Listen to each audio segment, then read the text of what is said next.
How did a banana company that we all buy from, the CIA, and the government come together to topple a country's elected leader? Let me tell you a little bit about the history of Guatemala and how the CIA once again screwed over their government. Let me take you back. In the early 20th century, Guatemala was being transformed by foreign economic interests, especially one, the United Fruit Company. Later rebranded to Chiquita, the United Fruit Company was one of the most powerful corporations in the Americas. By the 1950s, it owned about 40% of all of Guatemala's arable land, so dominant that its profits often overshadowed all of the Guatemalan economy. However, after World War II, Guatemala began a period known as the Guatemalan Revolution, a decade of democratic reforms aimed at empowering everyday labor working-class people. And at the heart of this was the new leader, Jacobo Arbenz. Arbenz was the elected president in 1950. He was a nationalist who believed that Guatemala should benefit its own people. He legalized unions, increased workers' rights, but his signature act was Decree 900.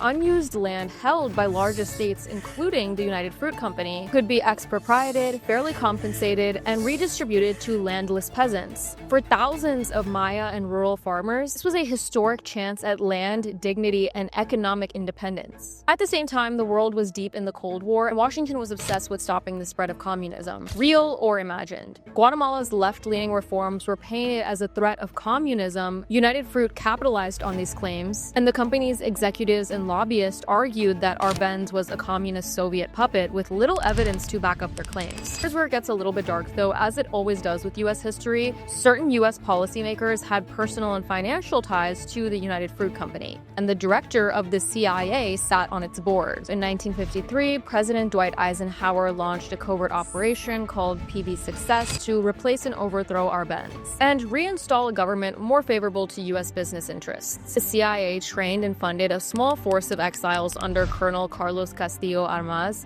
backed by psychological warfare, radio broadcasts, and the threat of US military involvement. Faced with fears of a US invasion and internal pressure, the Guatemalan army refused to defend Arbenz. On June 27, 1954, he resigned, destabilizing the country for the decades to come. Once Arbenz was gone, Castillo Armas dismantled the land reforms and returned much of the land back to the United Fruit Company. But the consequences went way far beyond bananas.